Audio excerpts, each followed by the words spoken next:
It's the Security Weekly News, episode number 278. I'm Doug White, and welcome to the week of 5 March 2023. Lots of AI, including deepfakes and other things. Microsoft Word, OneNote, Russian pranksters, FiXS, I don't know how you say it, Wago, Water, Aaran Leyland, and more on this edition of the Security Weekly News. This is a Security Weekly production for security professionals by security professionals. Please visit securityweekly.com/subscribe to subscribe to all the shows on our network. We interrupt our program to bring you this important message. It's the show that keeps you up to date on the latest security news twice a week. Your trusted source for accurate security information and expert analysis. It's time for Security Weekly News. How is your business staying one step ahead of cybercriminals? Secure your email applications, network, and data with Barracuda. Protect your business and go from zero to security in no time flat. Whether your team is working in one location or many, Barracuda has solutions that are easy to buy, deploy, and use. Learn how Barracuda can protect your business against ransomware, phishing, and other cyber attacks. Visit securityweekly.com/Barracuda. That's securityweekly.com/Barracuda. Barracuda, your journey secured. All right, I'm Doug White. Welcome to Security Weekly News. Well, Microsoft Word has a critical vulnerability which apparently allows remote code execution, and we knew that, and there's been these before, but a proof of concept was published this weekend. So, as ever, when proof of concepts come out, you get problems. The vulnerability has a severity score of 9.8, so it should be doable. It was patched in the February Patch Tuesday update, so if you patched since then, you shouldn't have to worry about this. But Microsoft also posted some workarounds for this if you didn't know, if you can't patch or whatever. Joshua Drake found the vulnerability in www.lib.dll and sent attack advisory to Microsoft along with a proof of concept. It didn't say when that was done.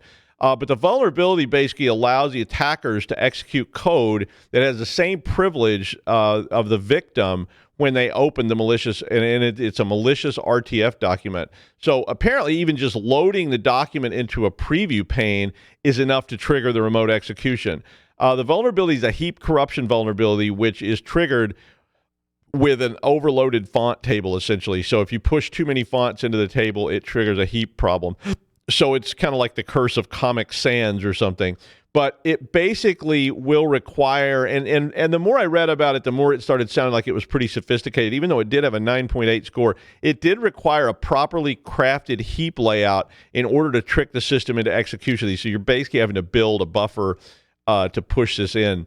The report did say there was no evidence of this being actively exploited in the wild, but as that proof of concept came out this weekend, that means people are going to know how to do it, so they're going to probably start targeting the vulnerability. Microsoft said if you can't apply the fix for some reason, they would recommend reading emails only in plain text format, which is generally a good idea in my opinion anyway. I have mine set that way, so it's like I don't like it to open files on my desktop.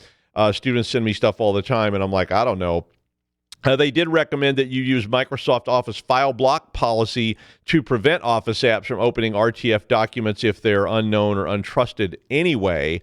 And they have instructions for doing all this in the article. So if you're interested in that stuff, and of course, modifying the registry is always a tricky business. So you definitely want to test all that out before you would consider doing it, or you could just patch it. In the same light, Microsoft OneNote, which is that ubiquitous component that always seems to be on your desktop wanting to do something, but I don't actually really use. I know some people do use it, but I don't actually use it. But it just seems to be around all the time, has become a popular file format for attack. The .1 file format has sort of circumvented macro attacks on docx and XLS files after Microsoft turned on blocking macros by default. And OneNote is on pretty much every corporate network that runs Microsoft and is installed on the desktop. So a lot like that abuse of Word and Excel macros, OneNote has a tool which allows you to create templates.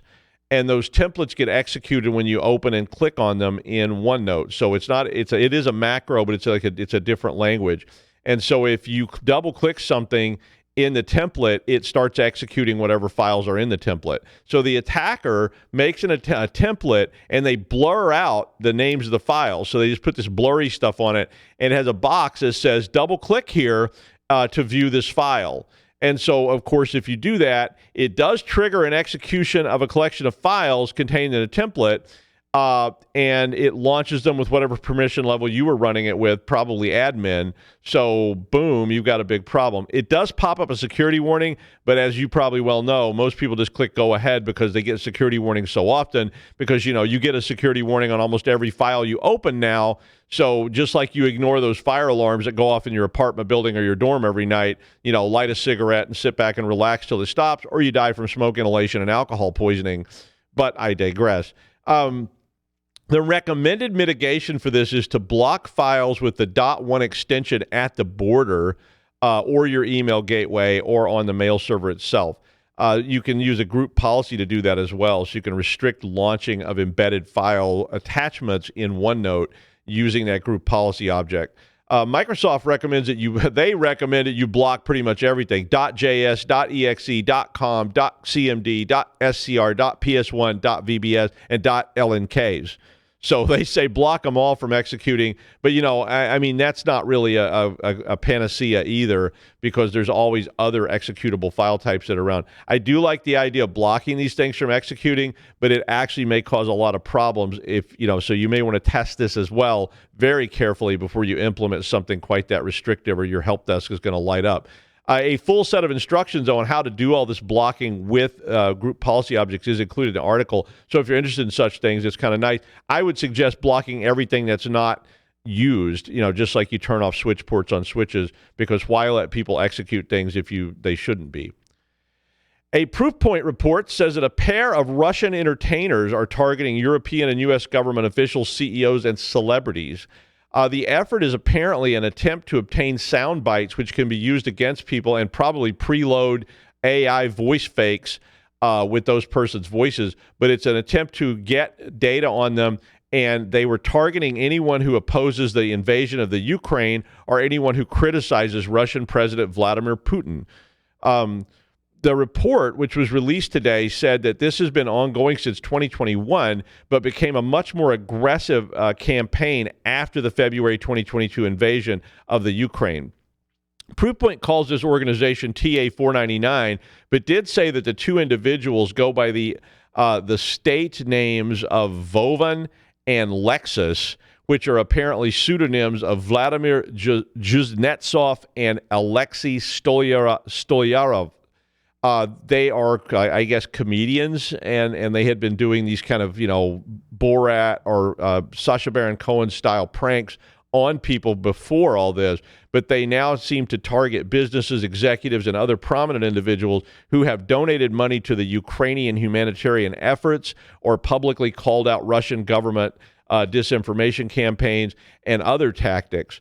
They first reach out via an email, which comes from a ukr.net domain, and they pretend to be either from the Embassy of the Ukraine to the U.S. or the Embassy of the Ukraine in the U.S. And the email account they've been using is embassy.usa@ukr.net, and they also use embassy.us@ukr.net. But they, obviously they may change these tactics anytime they want. They may expand them or just use other domains. The pair tend to pose as Ukrainian Prime Minister Denis Shmyhal or some of the aides of that person. Last year, their YouTube channel was suspended and then removed after they posted video clips of conversations with UK Secretary of Defense Ben Wallace and Home Secretary Priti Patel. They use makeup, they use visual tricks to pretend to be other people. But basically, they use this Sacha Baron Cohen technique, and they try to make you look foolish. But now they're also gathering sound bites about you to try to criticize you, and they will provide those to your political opponents or enemies just to, try to extort you to stay away from Mr. Putin's causes in the future. The pair are known for having a conversation with Polish President Duda last year. That was a famous story. They posed as French President Macron. They've also allegedly tricked U.S. Rep. Maxine Waters, Senator Bernie Sanders, Prince Harry, and many, many more. So be careful when people approach you about interviews, as Rudy Giuliani learned when he was dealing with Sacha Baron Cohen's friends.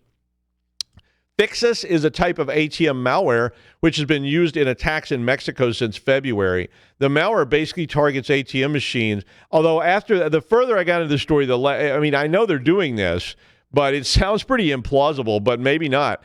Basically what it does to the ATM machine is it gives you a menu where you can have it dispense cash.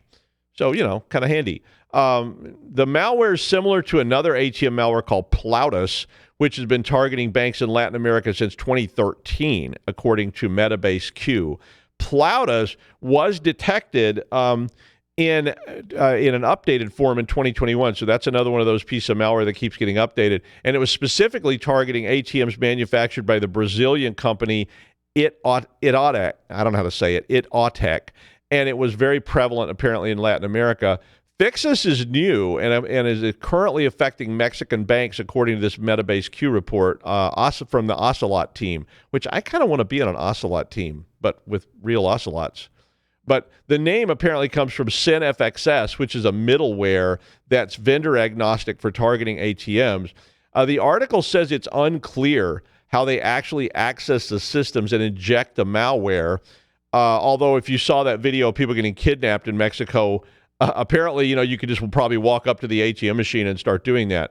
Once it's installed, it allows the attackers to have a whole suite of protocols and APIs in FiXS, which can cause the ATM to dispense cash on demand, which is called jackpotting. The malware will allow cash to be dispensed within 30 minutes of a reboot and requires access, and this is the part that then sort of threw me, an external keyboard. Now, I remember those old ATM machines in the U.S., which had like an IBM PC behind a piece of glass. So I'm sure there are ports there's probably USB ports you can get access to if you know what you're doing.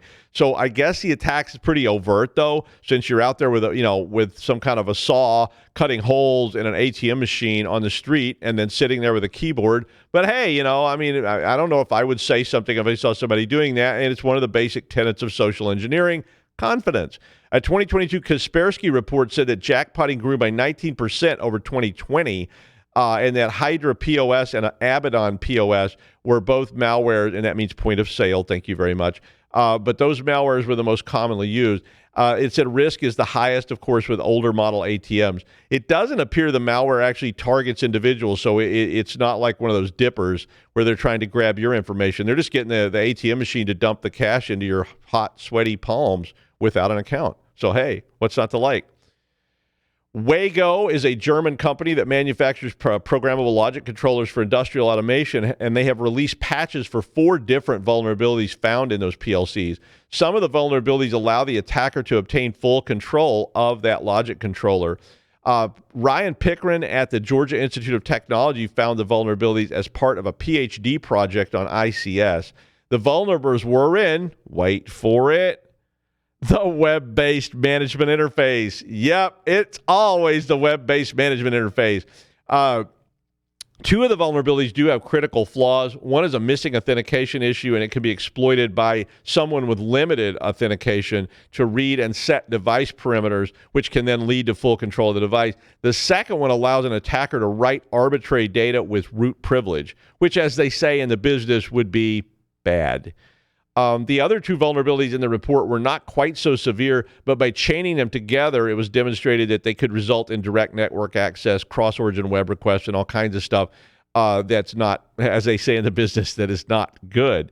Since the PLC is controlling things like, say, the valves in a giant vat of radioactive sludge, which is brimming with chuds, well, letting people fool around with that via the web management interface, it's probably going to result in a low-budget movie outcome like, say, mutated mole people from Beyond the Valley of the Damned kind of thing. Ed Wood directs Bela Lugosi and Christopher Lee in this shocking story. So patch this stuff. It's patchable, so patch it.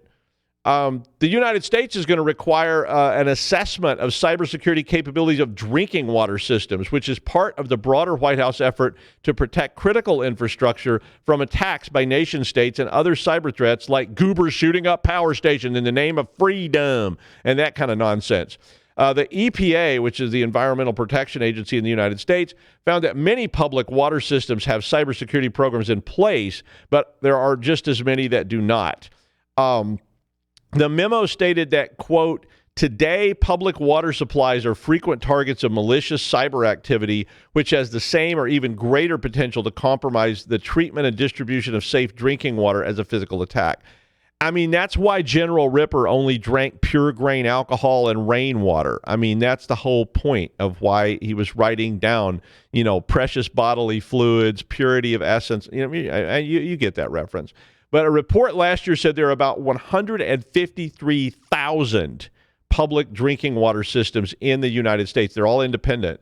Tripwire said in a report last year that many of those water systems are very small, low-density communities and functioning on extremely limited budgets, and over the past several decades have replaced Leo and his pipe wrench, who used to manage this stuff, with programmable logic controllers and actuators, which are possibly more vulnerable to cyber attack, especially in the last few years when they've been putting all those things on the internet, including the web management interface.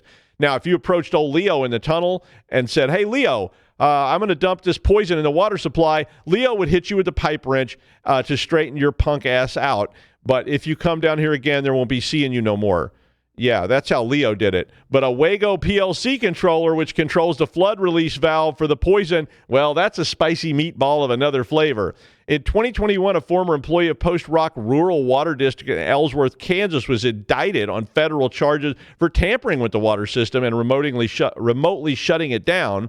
And, poisoning the well is really a bad thing and tends to get the whole community and a posse after you on horses. I mean, I learned that watching old Westerns. But in 2021, someone attacked the water system in Oldsmar, Florida, and did attempt to poison the water by changing the chemical ratio controllers so that sodium hydroxide was 100 times more than the normal amount. And again, as they say in the business, that would be bad. The EPA wants evaluations conducted on ICS and other controls in the OT networks. They are giving some leeway, and if you have some systems in place, but they've also offered to provide technical assistance and training. They have programs like the Drinking Water State Revolving Fund and the jaw-busting mid-size and large drinking water systems infrastructure resilience and sustainability program. Yeah, say that fast, even just twice. But these are all in place to try to provide financial support for that. Now, last week, if you watch, Aaron covered a story that had a lot of angles for you, but there's another scam that you might want to provide information to your employees and family members about: voice fakes. Now, this is an old scam. So one time this guy came to my dad's home, and he was a person I sort of knew in high school, and the person rang the bell and told my dad I had been arrested and I was being held at the county jail, and he claimed I asked him to get my dad to send some money via him, who was out on a work release, so I could pay my bail and get released as well. Now, my dad, who hadn't just recently fallen off a turnip truck and knew I lived thousands of miles away and wasn't that likely to be incarcerated, probably would not likely ask and then I would probably not ask some meth head junkie to go and get money from my parents, me not being totally stupid. So he asked the guy to wait while he got the ATM card. The guy gets all sweaty, but he called my brother, who just happened to be the chief of police, and decided to dispatch some units. But this is a new approach, and what they're doing is they're using vocal fakes to create calls to people asking them to transfer money to help their grandchildren in their grandchildren's voice. So, when a guy with a terrible Vogon accent calls and asks for money, grandma probably will just hang up. But I can damn well guarantee you that if my mother heard my daughter's voice asking her for help, saying she'd been kidnapped and needs $5,000 sent to this address right away, my mom would have been down at the bank getting the cash money and driving it over there. Now, walking my mother through a Venmo transfer might be amusing to watch, but if you want a briefcase full of cash topped off a ridge in the middle of the night, she would have been right there on a motorcycle throwing it. But the report says the imposter scams were the second most popular scams in 2022, with scams pretending to be friends and family. 11 Labs makes an AI voice synthesizer which can take a short vocal sample and turn it into text-speech voice, which sounds a lot like the person. It's low cost. I checked it out. They have a free version. They have a $5 a month version. And of course, they have all these tiers. A famous incident involving 11 Labs had Emma Watson reading Mein Kampf vocally. She didn't do that, by the way. So, look, everybody's got a trigger. Maybe it's your kids' voices. Maybe it's your parents' voices. But if you have older relatives and parents, be sure you tell them about this kind of thing. Because I know when my dad got older, he got a lot less confident and more susceptible to this kind of stuff. So, have a family code word or something. I mean, we always had a code word. You don't have a code word, but teach that to grandma and it'll help. Well, I asked ChatGPT to introduce our next guest, and I said I would like a funny introduction for our guest, and this is what ChatGPT had to say about that. Ladies and gentlemen, get ready to don your cowboy hats and boots because we have a bona fide cybersecurity sheriff in the building today. His expertise in wrangling rogue hackers and bandit malware has made him the talk of the town in the Wild West of cyber defense. When he's not cracking the code of some of the most complicated security breaches, you can find him on his trusty steed riding off into the sunset while humming the tune of the latest hacking anthem. So sit back, relax, and get ready to be dazzled by the one and only Aaran Leyland. Hi, Aaran. Oh, and a cowboy hat. Can you believe I just had sort of a cowboy hat to hand that I could put on? That's a Crocodile Dundee hat, isn't it? Well, it was close. G'day, mate. G'day, mate. That's not a hack. Up some steers. We need Joff to do the Australian accent, or we need 11 Labs to do an Australian accent for us. Yeah, maybe we can get your what you were talking about before. I'm going to get it. I saw you could train it in a Cockney accent, so I'm going to see if I can work that up with all the latest Cockney rhyming slang. Here, do you know what ChatGPT is really good at? If you're on the romantic side, or you're not on the romantic side but want to pretend you're on the romantic side, you can just get it to write your significant other poems or sonnets or haikus to that are appropriate for them, and you'll look really talented, really romantic, and hopefully reap the benefits of that, whatever they are. Okay, I'm gonna have it write my wife a romantic sonnet asking her to clean up the cat barf on the stairs and see what it comes up with. So, well, you can do that while I'm chatting stuff about email. Okay, here we go. No cowboy hats, but a Crocodile Dundee hat. Reported in Hacker News last week. Gmail and Google Calendar now support client-side encryption to boost data privacy.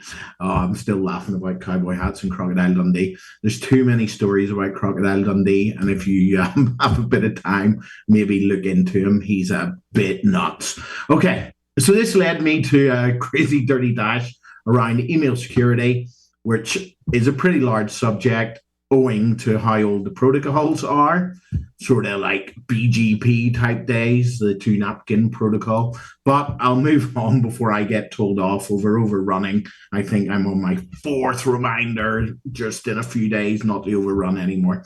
Okay, so Google has announced the general availability of client-side encryption for Gmail and Calendar, and this comes months after it was piloting the feature in late 2022.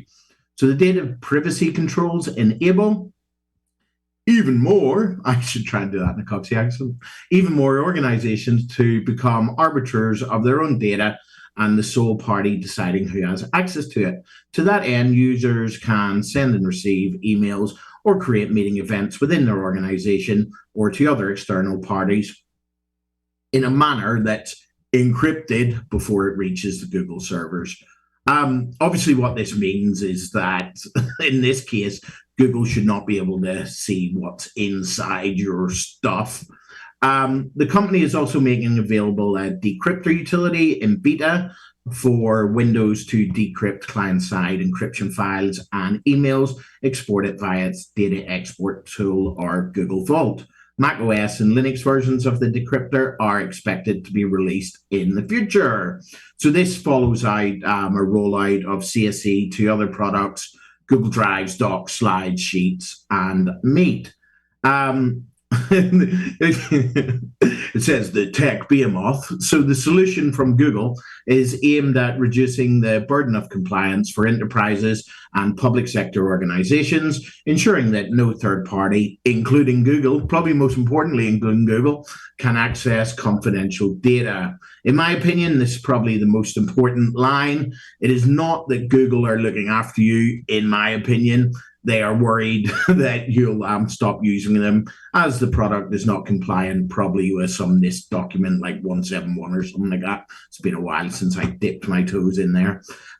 So the feature is globally available to Workspace Enterprise Plus, Education Standard, and Education Plus customers, if that means anything to you.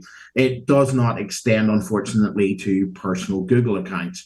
It's worth stating that client-side encryption is different between end-to-end encryption, as Google Workspace users with super administration privileges, that is something I need in my life, super administration privileges, can toggle the setting on and off and have control over the encryption keys created. It's also different from PGP, Pretty Good Privacy, which also provides the benefits of CSE via public key cryptography, but requires the users to exchange keys with each other, with each party first before sending the email. To add to the complexity, always complexity, it passes the burden of creating and managing the keys to the users. So the integration of CSE to Gmail is the newest security-related addition after Google launched a confidential mode to help product-sensitive information from unauthorized access when sending messages and attachments. Go Google. So amongst the problems, secure email gateways are the following. Phishing attacks are becoming more sophisticated. Phishing emails are becoming more sophisticated and highly targeted. Search messages impersonate trusted individuals and organizations, leverage legitimate channels, and do not contain any malware. Threat actors are even leveraging artificial intelligence, including Doug and I's favorite, ChatGPT, to create phishing emails. Since the secure email gateways are unable to detect any obvious red flags, they end up allowing many phishing emails to reach inboxes, which can lead to security breaches. It's estimated that almost 19%, a whole 19%, of phishing emails currently go undetected by Microsoft Defender, and double that when the phish is crafted to escape detection or when it impersonates a recognized brand. Okay, also secure email gateways cannot detect zero-day threats. Yeah, we know that. Secure email gateways cannot examine emails at a granular level. Traditionally, SEGs do not have the ability to examine emails at granular level, especially malware and ransomware, which often comes disguised as attachments, as Doug mentioned earlier, macro programs, and other malicious links that are embedded in that email. It's estimated that 14% of all emails-related malware evade SEG defenses, a substantial number considering how 7 out of 10 malware payloads are delivered via email. The SEGs, secure email gateways, just come with inherent flaws and vulnerabilities, and it's been known that hackers can use that to their advantage. With a big example in November 2022, researchers discovered a flaw in the Cisco secure email gateway that allowed attackers to bypass email filters and deliver malware payloads to their victims. Furthermore, attacker techniques and procedures, TTPs, are constantly evolving, and therefore these gateways need to be constantly configured and fine-tuned to prevent advanced threats and follow-up attacks. Studies show that maintaining SEGs is not easy, is anything in cyber, and they can be prone to many false positives, which can be a major burden to IT teams. Also, email phishing, there's other sort of social engineering type stuff. Just a quick history of email. It started way back in the 1960s, especially at MIT, round about 65 in the CTSS program, and that's all the mainframes and microcomputer stuff. But came into its own in about 71 with the first ARPANET network was sent. But after a while, and a mess about protocols, a bit like VHS and Betamax video, it came out with SMTP, Simple Mail Transfer Protocol, was kind of a winner along with POP3 and IMAP. It's actually quite interesting if you Google protocol wars to do with that. all fun and games there. So how can organizations overcome SEG limitations and help cut down the attack surface provided to our adversaries with email? So multi-layered defense, building a human perimeter. It's like educate, inform your users. This is probably the most important thing. Have a good cybersecurity culture. Empowering employees with tools by providing a simple button that says report phishing, make it easy for them. And then augmenting SEG with advanced email security, which Gartner believes that by 2023, at least 40% of organizations will use built-in protection capabilities from cloud email providers rather than a secure email gateway. Just to summarize on that, legacy SEGs are no match for today's cyber threats, we know. So what you need is defense in depth, defense in depth, defense in depth. Stay skeptical. Okay, I'm just going to quickly look into some practical ways to secure documents on the same vein of what I did last week when I talked about enhancing your relatives and your friends' cybersecurity and making sure you don't get pwned over email. So what we're going to look at quickly, if I share my screen, this shouldn't take too long. I think we're pounding through this today, is that screen 2, screen 1. Okay, let's do it all on screen 1. That'll be easier. Okay, so if I get my document on Word, and it really doesn't want to show up correctly. Oh, stop it. Stop it. Okay. And very easily, this search bar has actually become quite good rather than the old paperclip. If you just type in encrypt document, and then you put in a super secret password, probably not actually super secret password, but going back to what I spoke about last time on 3 words that sort of don't normally go together.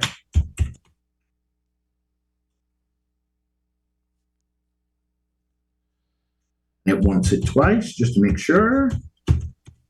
What I'm doing here is I'm just password protecting, for those that are not watching, this Word document, and having all types of problems with being able to type and talk at the same time. So let's do it slowly. Okay, so I'm just going to put the password in. And then I'm going to put it in a second time. And there you go. So that is now in there, and it's in that folder, hopefully. And let's try and get into this document. And it wants a password, so that's good. That's worked. Okay, so what we can do is move on to next. Is that if it isn't a sort of Word document, and if it's a different type of file, or if you want to double encrypt it, what you can do is use something like WinZip. This one is Trend Micro's Unarchiver 1, and you can just drop the file into the compression tool and click on compress. And if you go to advanced and encrypt with password, it gives you the ability to put in another password and encrypt that. And then you can share that file any way you want. So this is a way to do it on your own computer. Obviously, with big files and passing it around, there's plenty of tools and operations and companies out there that probably want to take money off you. And one of them such ones is WeTransfer. This is actually on the free tier, and we can type in what the email address we want to send it to, and then it keeps trying to send me to Gucci. No surprise there. But all you do is upload that file, your super secret document, and then you can send it to whatever email address you want. So super simple. What I would say is, if you're sending sort of documents about, attachments about with passwords, don't just think on two-factor authentication ways. Don't just send it in the way that you would send the document in one email and then send the password in the next email. If someone's pwned your email account and auto-forwarded your emails, then they're going to auto-forward the document and the password. So think of other ways as a second way of sending that password, maybe over WhatsApp, or traditionally, or going back to a more traditional method, just phone someone up and tell them what the password is. But yeah, I hope that helps, and I hope you can help your family, and I hope we can cut down on some of that nasty cybercrime that's affecting the smaller people rather than the bigger people. So hopefully, without going too much over time, back to Doug in the studio. Thank you, Aaron. You didn't go too much over time. All right. And finally, Venezuelan state-owned television station VTV has hosts that project positive news about their country that are reportedly from an American news agency. Now, they claim the information isn't coming from VTV. It's not us saying this, and it's not coming from a host. It's coming from an American news outlet, and that means it must be true. I mean, not that, some of the American news outlets I see lately don't have much credibility left anyway, but the reporters in the videos supposedly from this American news outlet are not real. Their names are Darren and Noah. Okay, I guess there are people named that, Darren and Noah, but they were created by Synthesia, a London-based AI company. The clips being used came from House of News, which is a YouTube channel that presents itself as an English language media outlet, but is actually AI. The researchers say this is part of the Venezuelan government attempt to spin narratives on social media. In Venezuela, if you're not familiar, they have massive censorship and persecution of journalists who criticize the government. So social media is one of the only outlets left where people can turn to for actual information. Look, folks, I'm going to tell you right now, start protecting your right to free speech. And I don't mean the right to complain when somebody criticizes you. I mean the actual right to be able to say what you think. Because every single time you ban something that you don't like, I don't care what it is, you can pick any political side you want. When you ban something, even if something I don't like, something you don't like, a book you don't like that, every time you ban that, you're chipping away at your right to free speech. So don't do that. And watch out for these deepfakes because they are coming soon. And you got vocal fakes, you got video fakes, and all of it. That's the news. Thanks, Aaron, and I will see you on Friday.